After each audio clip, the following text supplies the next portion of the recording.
아멘. 감사합니다. 오늘도 이 자리에 나오셔서 함께 예배드리시는 모든 성도님들께 하나님의 은혜가 충만하시기를 주님의 이름으로 축원합니다. 오늘은 우리 주님께서 일곱 교회를 대표로 삼아 교회들에게 주셨던 말씀 중 두아디라 교회에게 주시는 말씀으로 말씀을 함께 살펴보고자 합니다.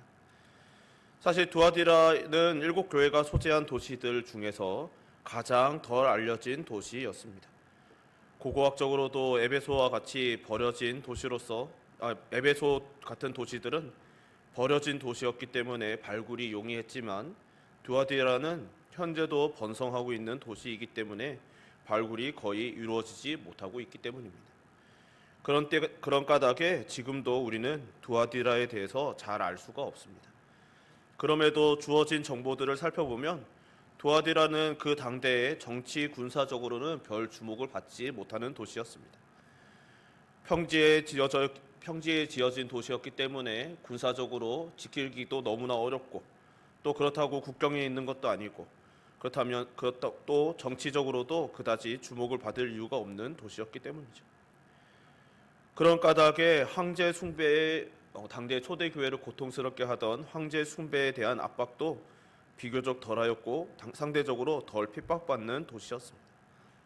반면 지리적 평지에 지어져 있고 그로 인해서 사통 발달에 입지를 가졌음으로 인하여서 상업과 제조업은 많이 발달하였던 도시이기도 합니다. 그 결과 정치적, 군사적 이런 여러 가지 지정학적으로는 주목받지 못했지만 상업적으로는 경제적으로는 많은 번영을 누렸던 것이죠. 그 결과 상인과 장인들의 길드가 유명했던 도시이기도 합니다. 이 길드란 상인과 장인들이 자신들의 이익과 권리를 보호하기 위해 만든 조직이죠. 이 길드의 가입은 의무는 아니었다고 하지만 사실 참여하지 않으면 이들의 신용도 보증해 주지도 않고 또 직업도 길드에서 제공하는 직업도 혹은 작업도 제공되지 않기 때문에 경제적으로 큰 타격을 받고 사실상 자립이 불가능한 구조였다고 합니다.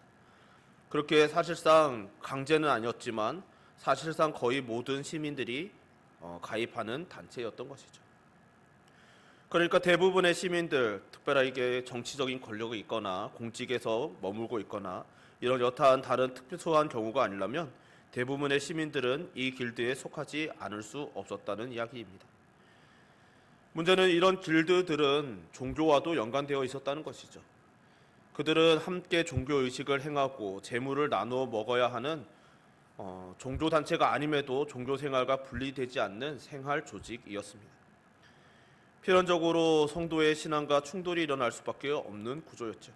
그래서 당대의 많은 성도들은 생계와 삶이 걸려있는 관계로 말씀을 온전히 순종하는데 하나 되지 못하는 문제의 근원 중에 하나이기도 하였습니다.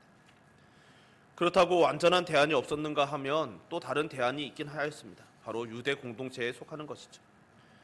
길드에 속하지 않고 그 길드의 경제 네트워크에서 배제된 자들은 유대 공동체에 속하면 그 모든 경제적인 부분에서 어느 정도 대안을 찾을 수 있었던 것이죠.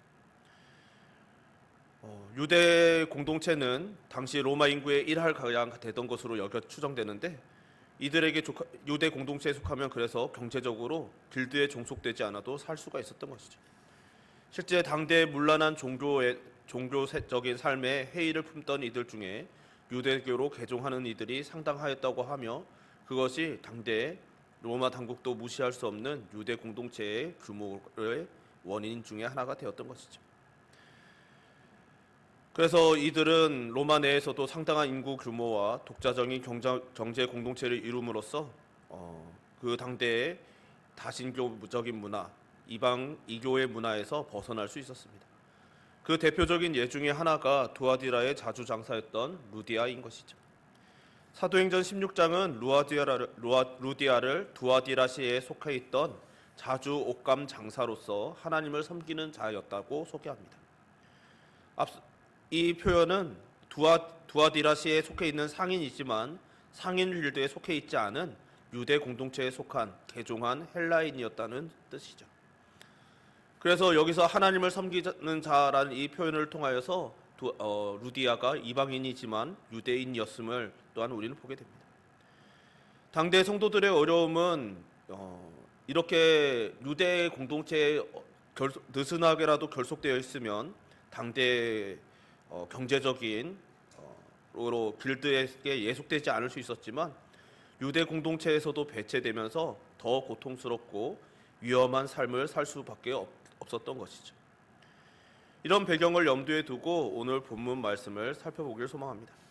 18절 말씀에 두아디라 교회의 사자에게 편지하라. 그 눈이 불꽃 같고 그 발이 빛난 주석과 같은 하나님의 아들이 이르시되라고 오늘 본문은 시작되죠. 하나님의 아들에 대한 묘사로 시작되고 있습니다.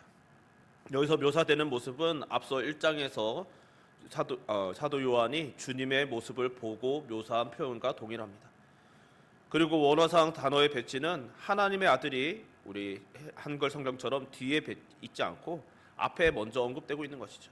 즉 두아디라 교회의 사자에게 편지하라.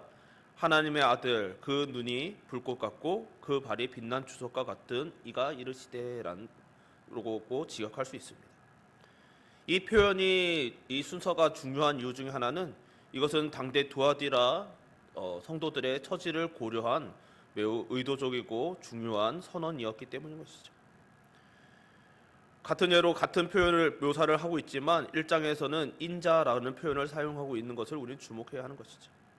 당대 두아디라에는 티림노스라는 신을 도시의 수호신으로 여기고 있었는데 이 티림노스는 제우스의 아들이자 또 다른 제우스의 아들 황제의 수호신이었습니다. 이미 티림노스를 섬기고 있고 이 티림노스가 이미 황제의 수호신이고 또 그 황제는 똑같은 제우스의 아들로 여겨지고 있다는 이런 종교적인 배경 때문에 초대교회를 박해하는 황제 숭배의 관행이 적은 도시가 되었던 배경이 되기도 했지만 동시에 이것은 당대의 두아디라 사람들에게 매우 중대하고도 큰 의미가 있는 표현이 되었던 것이죠. 그러니까 두아디라 사람들은 티림노스와 황제를 제우스의 아들로 여기는 이런 상황 속에서 참되신 하나님의 아들, 참 신이신 하나님의 아들을 그리스도를 소개하는 선언적인 표현입니다. 즉 18절은 참 하나님의 아들은 황제도 아니고 티림노스도 아니고 오직 주 예수 그리스도뿐이시라고 선언하고 있는 것이죠. 이 선언은 당대 두아디라에서 그 이교도들과 여러 가지 경제적으로 여러 가지 사회적으로 삶적으로 매우 힘들고 혼란스러운 속에 있던 그런 두아디라 성도들에게 큰 위로와 격려를 주는 선언이었던 것이죠. 하나님의 아들께서는 불꽃 같은 눈을 가지셨고 그 발이 빛난 주석 같다고 또 묘사되고 있죠. 눈이 불꽃 같다는 것은 모든 것을 꿰뚫어 보시는 그리스도의 능력을 시사합니다. 또 그리고 그 발이 빛난 주석과 같다고 하는데 이것은 구리와 아연의 합금인 노세가 두아디라의 주요한 산업 중에 하나였다는 점과 관련이 있다고도 보지만 좀 더 주님을 중심으로 살펴보면 주님께서 가지신 힘과 그 영광을 보여주는 말로 이해할 수 있는 것이죠. 실제로 구약에서는 이 놋이 상징하는 것이 하나님의 심판이었습니다. 그렇게 이 노세라는 것은 결국 뒤에서 심판의 주제로도 연결되는 것이죠. 즉 그리스도의 능력 그리고 그리스도의 권위와도 연결되어 있는 것입니다. 하나님의 아들이시고 그 눈이 불꽃 같고 그 발이 빛난 주석 같은 그리스도께서 먼저 말씀하신 것은 19절의 칭찬인 것이죠. 내가 내 사업과 사랑과 믿음과 섬김과 인내를 아노니 내 나중 행위가 처음 것보다 많도다.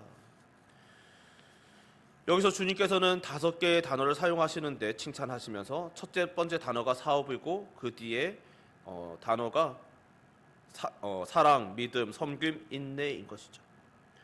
근데 여기서 이 사업이라는 단어는 복수로 사용되고 있으며 뒤에 이어지는 4개의 단어는 단수로 사용됨으로써 사실 이 사업 그리고 또 문장적으로도 내 사업들과라고 말씀하시고 그 뒤에 사랑과 믿음과 섬김과 인내라고 연이어 말씀하심으로써 첫 번째 단어와 뒤에 4단어를 구분하고 있는 것이죠. 즉 내 사업은 바로 사랑과 믿음과 섬김과 인내라고 말하는 것입니다. 그리고 실제로 번역으로는 한글 성경으로는 잘 와닿지 않지만 이 내 사업에서 이 사업과 뒤에 나오는 하반절에 나오는 행위는 같은 단어입니다. 그러니까 여기서 하나님께서 주님께서 칭찬하고 계시는 이 사업, 이 행위는 즉 사랑과 믿음과 섬김과 인내라는 것이죠. 즉 두아디라 교회의 행위를 칭찬하신 것인데 그 행위가 사랑과 믿음과 섬김과 인내입니다. 여기서 사랑과 믿음은 그리스도인의 동기이고 섬김과 인내는 그 결과이죠. 즉 네 개의 단어로 있지만 사실은 결합되어 있는 단어들인 것입니다. 두아디라 교회의 섬김과 인내는 사랑과 믿음에서 나오는 것이었습니다. 그 섬김은 그리스도인이 다른 사람들을 향해 자비로운 봉사와 헌신과 환대의 사역을 베푸는 것으로서 사랑이 없으면 할 수 없는 일들이죠. 또 인내는 하나님께 대한 충성스러운 태도를 포함하고 있기 때문에 믿음에 근거한 행위가 됩니다. 그러나 여기서 중요한 것은 주님의 칭찬은 근본적으로 그들이 그리스도를 증거한 일인 것이죠. 두아디라 교회의 사업들은 이 사업이라고 말하는 이 행위들은 결국 이런 삶을 통하여서 그리스도를 증거하는 사역을 감당했다라는 것이죠.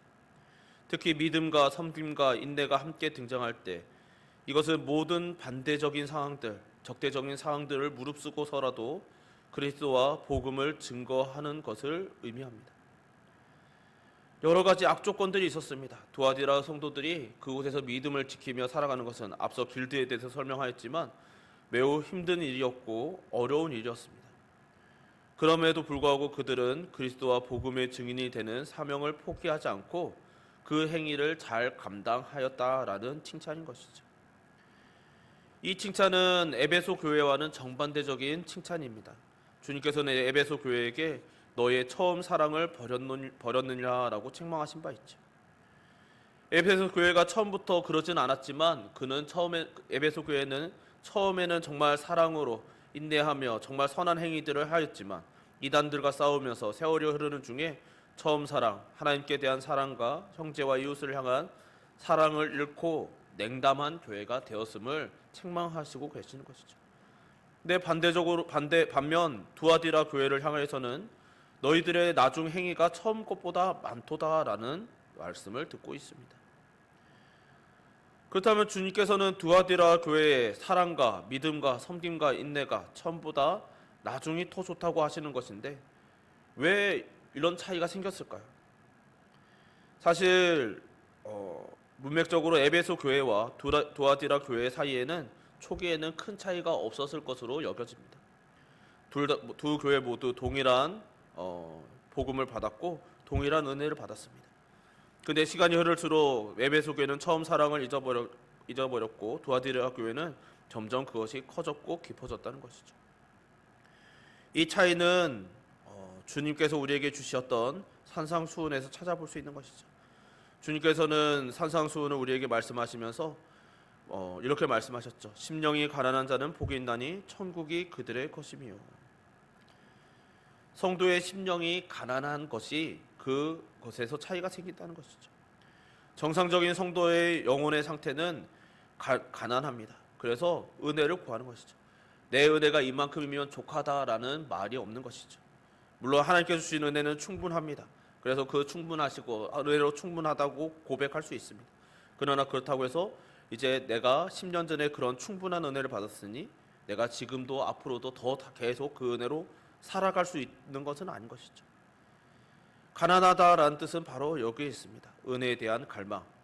정말 하나님께서 주신 그 은혜에 대한 감사와 감격이 있지만 동시에 그 은혜가 끊기지 않기를 갈망하는 마음이 성도에게는 있어야 하는 것이죠. 이 갈망의 차이가 에베소와 두아디라 두 교회의 차이였던 것으로 보여집니다. 에베소 교회는 은혜가 충만하였습니다. 그 은혜로 많은 사역을 감당하였습니다. 그런데 점차 냉담해졌죠. 이것은 처음 받은 은혜에 만족하고 그것에 안주하였거나 혹은 그 은혜를 추가적으로 구하지 못하고 사역에 쫓기면서 그 소진한 은혜를 채우지 못한 교회 혹은 성도들의 특징적인 모습이죠. 반면 처음에는 부족해 보였지만 열심도 좀 덜해 보였지만 부족함을 알고 은혜를 더욱 갈망하는 교회는 두아디라 교회처럼 나중에 더 나은 모습을 보일 수밖에 없었습니다. 그렇기 때문에 모든 교회와 성도들은 은혜를 향한 갈망이 있어야만 하는 것이죠. 간절히 바라기는 이 자리에 저와 여러분 우리 모두가 은혜를 갈망하며 날마다 은혜를 받아 살아가는 성도님들 또한 은총교회 되시기를 주님의 이름으로 축원합니다. 그러기 위해 필요한 것이 사실 비전인 것이죠. 한국교회에서 이 비전이란 단어만큼 오용되거나 오해를 받는 단어는 없을 것입니다. 수많은 이들이 이 비전을 이야기하면서 이 비전은 품는다는 것이 거창하게 내가 이 땅에 살면서 어떤 성취를 이루어야 하는 것으로 오해들을 합니다. 내가 하나님을 위해서 이런저런 일을 하겠다라고 그런 결단을 하는 것이 비전이고 그 일들을 해내기 위해서 수많은 수고들을 해내는 것이 비전을 위한 삶이라고 보는 것이죠. 하지만 비전은 그런 어떤 일을 해내야 하는 사명 혹은 일이 아니라 행위가 아니라 사실은 그 원래적인 뜻 자체가 바라보는 것이죠. 즉 비전이라는 것은 우리가 무엇을 바라보느냐의 문제입니다. 사랑하는 성도 여러분, 우리는 무엇을 바라보고 있을까요? 지금 이 순간입니까? 혹은 수년 후, 수십 년 후입니까? 우리의 시선이 고작 우리 인생의 한계에 머물고 있다면 사실 끊임없이 밀려오는 세상의 유혹과 시험을 벗어날 수가 없는 것이죠.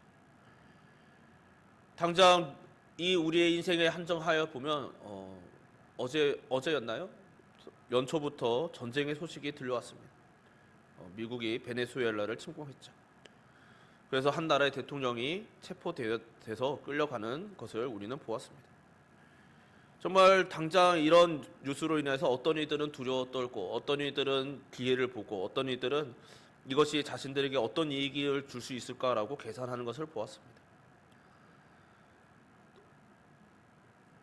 이것을 보면서 우리는 이런 것을 깨닫게 되는 것이죠. 참 사람은 앞으로 무슨 일이 있을지 모르기도 하거니와 어떤 일이 생기면 우리 인생에 일어나는 어떤 사건 하나하나를 바라보면 그 하나하나에 집중하느라고 다른 것을 볼 수 없는 것이죠. 그 순간에 무엇을 보게 됩니까? 그 일로 인해서 일어날 영향력 혹은 이후에 어떤 파장이 있을지 어떤 세상이 열릴지 수많은 예측을 하고 고민을 하게 되는 것이죠. 그러면서 그것을 통해서 지혜로운 자들이 있을 수도 있겠지만 그것은 인간의 지혜인 것이고 결국 그 눈앞에 언제나 끊임없이 밀려오는 큰 사건과 사건들, 사고와 사고들, 여러 가지 일들에 우리의 시선이 빼앗기면 우리가 바라보지 못하는 것이 있는 것이죠. 바로 주님을 바라볼 수 없게 되는 것입니다. 그래서 주님께서는 25절에 다만 너희에게 있는 것을 내가 올 때까지 굳게 잡으라고 말씀하고 계시는 것이죠. 우리가 붙잡아야 하는 것, 우리의 시선을 붙잡혀 있어야 하는 곳은 머물러야 하는 곳은 바로 주님께서 오시는 그날인 것입니다. 우리의 비전은 이 땅에서 살아가는 우리의 인생 동안에 무엇인가 이루고 어느 시점에 혹은 우리가 숨 멎는 그 날에 우리가 이런 고백을 할 수 있기를 바랍니다라는 그런 정도의 시야여서는 안 되는 것이죠. 우리의 비전은 주님께서 다시 오시는 그 날에 우리가 여호와의 존전 앞에 서는 그 날에 우리가 그 날에 초점이 맞춰져 있어야 하고 우리 시야가 바로 그곳에 머물고 있어야 하는 것이죠. 그럼 그 날을 바라보면서 무엇을 해야 합니까? 우리 주님께서는 너희에게 있는 것을 굳게 잡으라고 말씀하고 계시는 것이죠. 너희에게 있는 것이 무엇입니까? 수많은 사도들이 수도 없이 증언하였듯이 복음의 진리, 사도들이 전해준 복음인 것이죠. 간절히 바라기는 이 자리에 있는 저와 여러분 우리 모두가 날마다 언제나 하나님을 바라보며 주님의 그 날을 바라보며 우리에게 주어진 복음, 그 진리를 굳게 붙잡고 믿음의 경주를 완주하시는 성도님들 되시기를 주님의 이름으로 축원합니다. 26절에 이기는 자와 끝까지 내 일을 지키는 그에게 만국을 다스리는 권세를 주리니 라고 말씀하고 있습니다. 여기서 주님께서는 다시 한번 끝까지라고 거듭 말씀하시고 계시는 것이죠. 내가 올 때까지라고 말씀하신 주님께서 다시 끝까지라고 말씀하시면서 강조하고 있는 것이죠. 이 세상의 끝날, 우리 주님께서 다시 오시는 그 날을 까지 정말 이 내일, 지금 이 내일에서 이 일은 앞서 19절에 행위와 사업과 동일한 단어들인 것이죠. 즉, 이 두아디라 교회가 사랑의 인내, 사랑과 믿음과 섬김과 인내, 이 모든 것을, 이 행위들, 이 사업들이 그들의 두아디라 교회의 일이 아니고 하나님의 일, 예수 그리스도의 일이라고 말씀하고 계시는 것이죠. 주님의 일은 이 일을 너희 일이라고 말씀하지 않으시고 내 일이라고 말씀하시는 것이죠. 즉, 우리의 비전이 정말 내 일이 아니라 하나님의 일, 주 예수 그리스도의 일이라는 것을 거듭 강조하고 계시는 것입니다. 우리가 이 땅에서 살아가면서 살아가는 모든 일들은 결국 주님께서 우리에게 주신 복음과 또 그 사랑과 인내와 믿음과 섬김과 인내는 결국 우리의 일, 내가 해내야 할 일이 아니라 주님의 일인 것이죠. 주님께서 상급을 주실 것이고 주님께서 알아주실 일입니다. 믿음의 역사, 사랑의 수고, 소망의 인내라고 바울 사도가 표현했던 그 모든 일들이 주님의 일인 것이죠. 그리고 일평생 나중 행위가 처음 것보다 더 많다고 하는 삶을 사는 것이 그리고 모든 성도들의 정상적인 삶인 것입니다. 그렇게 성도의 삶이란 은퇴가 없는 것이죠. 내가 나이가 많이 들어서 내 몸이 약해져서 체력이 떨어져서 여러 가지 이유로 우리는 때로는 점점 연약해져 갑니다. 그러나 우리의 사명이라는 것이, 성도의 삶이라는 것이 우리의 인간적인 연약함이 주님의 일을 하지 않아도 되는 이유가 되지 못하는 것이죠. 물론 우리의 육신이 쇠하여져 감에 따라서 우리가 할 수 있는 일의 범위는 달라질 수 있습니다. 그러나 주님이 오시는 그날까지 우리가 포기하지 않고 우리가 할 수 있는 일들을 끝까지 최선을 다하는 것이죠.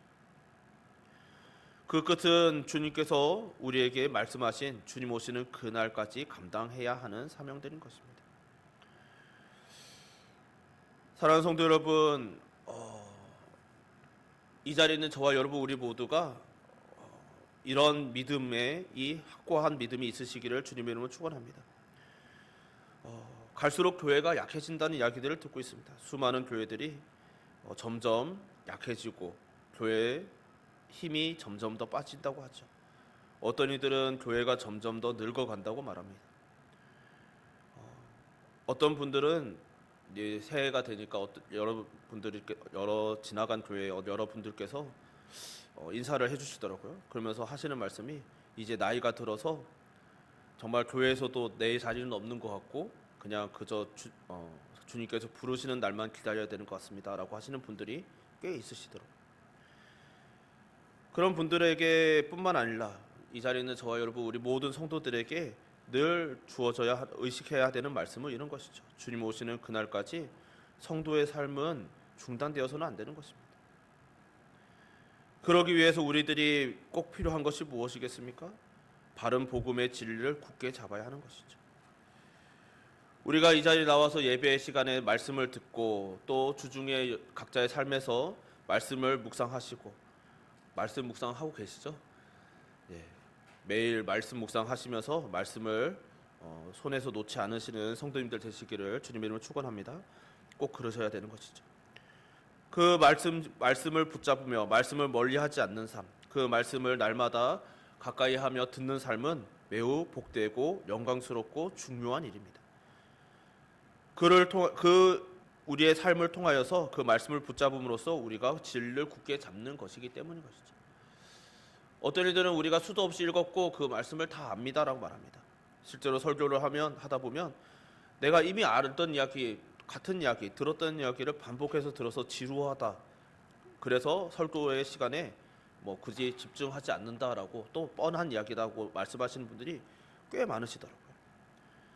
그런데 우리가 말씀을 보는 이유는 그 말씀에서 뭔가 새롭고 신기한 이야기를 듣기 위해서가 아니라는 것을 잊어서는 안 됩니다.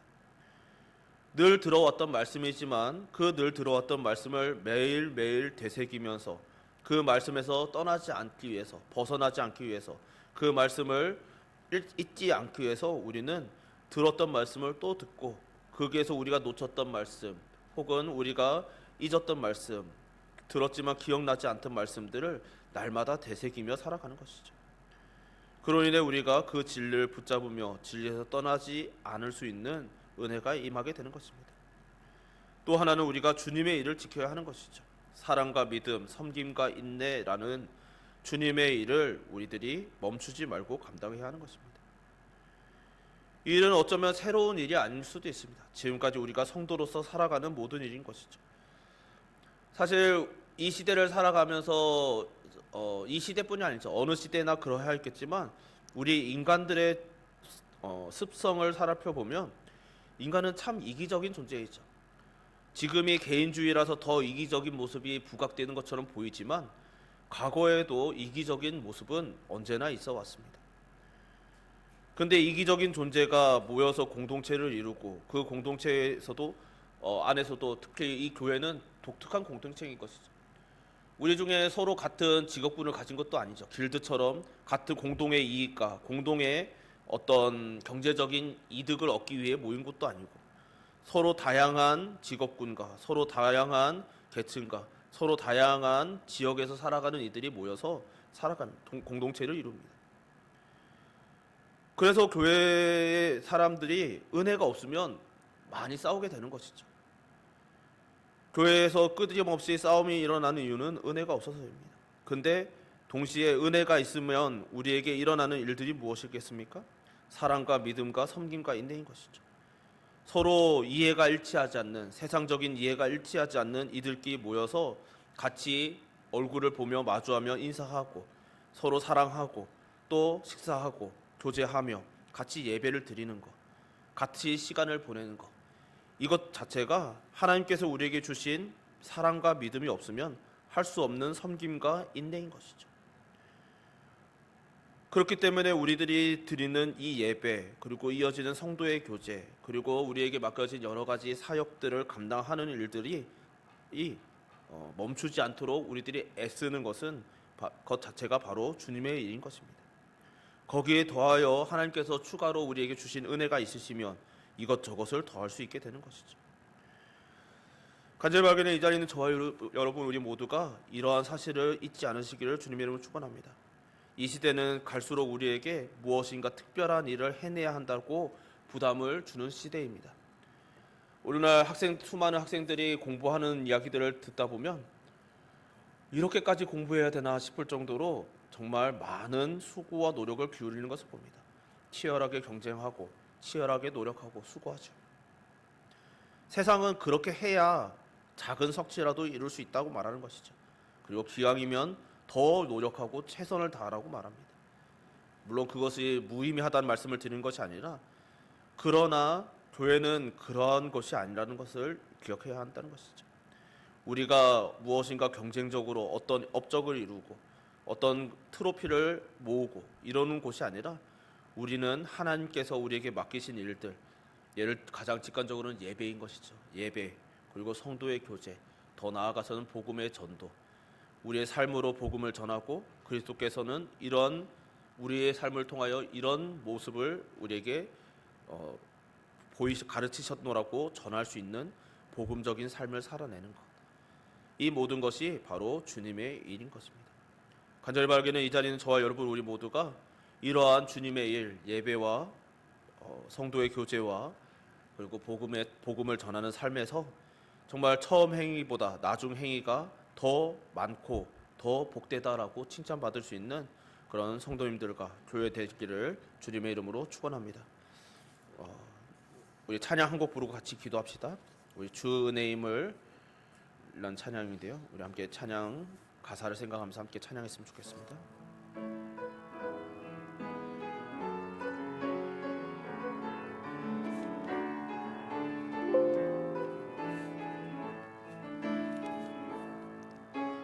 주 나의 모습 보네 상한 나의 마음 보시네 주 나의 눈물 안에 홀로 울던 마음 아시네 주 사랑 내게 있네. 주 사랑 내게 있네. 그 사랑이 날 채우네. 주는 내게 있네. 그네로 날 세우네. 세상 소망 다 사라져 가도 주의 사랑은 끝이 없으니 살아가는 이 모든 순간이 주의 힘을 나는 세상 소망 다 사라져가도 세상 소망 다 사라져가도 주의 사랑은 끝이 없으니 살아가는 이 모든 순간이 주의 힘을 나는 믿네. 우리 말씀을 생각해 보길 소망합니다. 두아디라 교회가 받은 칭찬이 우리 이 시대를 살아가는 우리에게 참 의미가 있습니다. 두아디라 교회의 사정은 다 나눌 수는 없었지만 매우 절망적이었죠. 날이 갈수록 닫혀져만 가는 경제적으로인 막막함, 그 삶이 무너지는 경험들. 이제 이방 공동체에도 들어갈 수 없는데, 길드에도 들어갈 수 없는데 유대 공동체로부터도 축출되고 있었습니다. 그런데 그런 중에서도 절망하고 좌절하고 식어가는 것이 아니라 그래도 어떻게 하나님의 말씀을 이룰 수 있지? 어떻게 하면 하나님께서 우리에게 맡겨진 이 사랑과 믿음과 섬김과 인내를 어떻게 하면 우리가 할 수 있지? 이 고민을 하며 살았다는 거죠. 포기하지 못했다는 것입니다. 우리의 삶이 그러합니다. 이 땅에서의 우리의 성도로서의 삶이 때로는 점점 더 막막해집니다. 점점 더 혼란스럽습니다.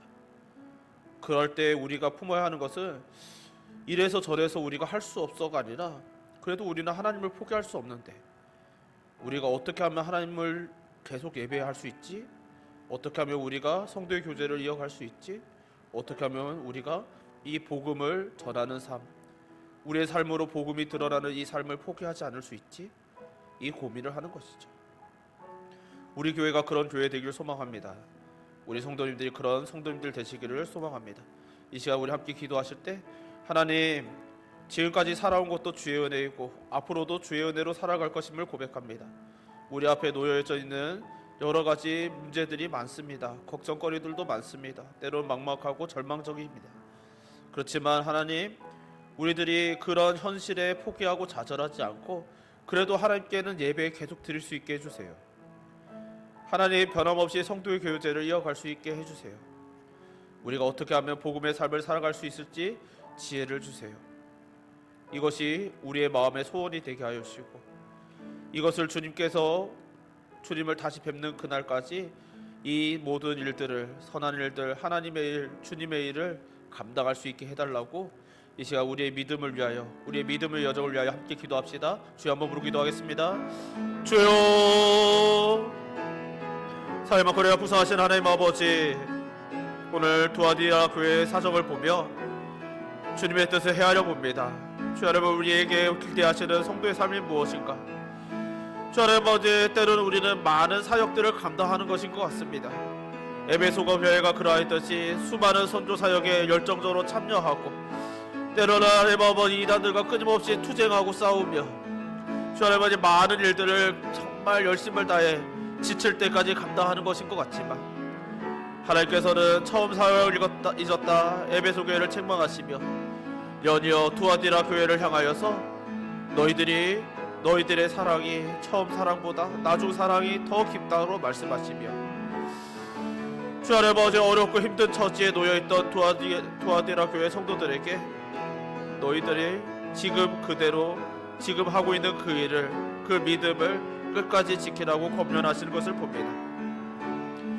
주 아버지, 그들에게 책망할 것이 없는 것이 아니었습니다. 주 아버지, 그들의 처지가 너무나 막막하였기에 수많은 도전 속에서 그들도 때론 흔들렸고 때론 책망을 받을 만한 수많은 우상적인 음란한 일들이 있었지만, 그럼에도 주님께서는 너희들의 그 음란함 때문에 너희들 심판을 받을 것이다 라고 말씀하시는 것이 아니라 너희들의 믿음이 성장하고 있음을 칭찬하시며, 믿음을 지켜라, 내가 올 때까지 굳게 잡으라, 이기면 끝까지 그 일을 지키라고 권면하시는 것을 우리들이 봅니다.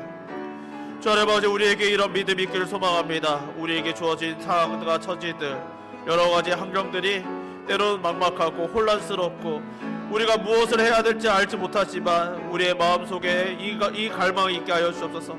하나님, 우리가 예배를 끝까지 지키게 하여 주옵소서. 주님의 일인 예배, 주님의 일인 성도의 교제, 주님의 일인 복음을 전하는 삶, 아버지, 이 주님의 일들을 끝까지 감당하는 교회 되게 하시고 그런 성도 되게 하시고, 그리하여서 주님 앞에 서는 그날에 이 모든 것이 주의 은혜입니다 라고 고백하고, 주님께서 우리를 향하여 너희들이 끝까지 인내하였음을, 우리들의 그 인내를, 충성을 칭찬받을 수 있는 교회 되게 하여 주시옵소서.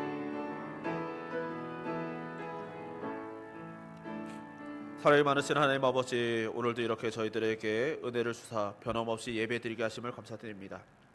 우리들이 변함없이 예배드릴 수 있는 것이 은혜입니다. 주 하나님 아버지 앞에 변함없이 성도의 교제를 이어갈 수 있는 것이 은혜입니다. 우리들이 복음의 삶을 고민하며 어떻게 하면 성도답게 살아갈 수 있을까 고민하며 그 성도의 삶을 통하여 주님께서 증거되는 삶이 은혜인 줄 믿습니다. 간절히 바라기는 우리들이 이 주님의 일들을 감당할 수 있는, 끝까지 주님 뵙는 그날까지 끝까지 잘 지키며 감당할 수 있는 교회 되게 하여 주시옵소서. 우리의 믿음의 고백이 멈추지 않게 하여 주시고, 우리 성도들의 삶을 통하여서 하나님께서 주님의 일이 중단되지 않으며 정말 주님의 일이 끝까지 이루어짐으로써 주님 앞에 서는 그날에 우리는 모든 것이 주의 은혜였노라고 고백하며, 주님께서는 너희들이 끝까지 인내하였기에 처음 사랑보다 나중 사랑이 더 크다고 우리를 칭찬을 하는 그런 은혜로운 일들이 우리에게도 동일하게 일어나게 하여 주시옵소서. 우리들의 삶을 늘 주관하시며 인도하시며 은혜 주심에 감사드리오며 예수님 이름으로 기도드립니다. 아멘.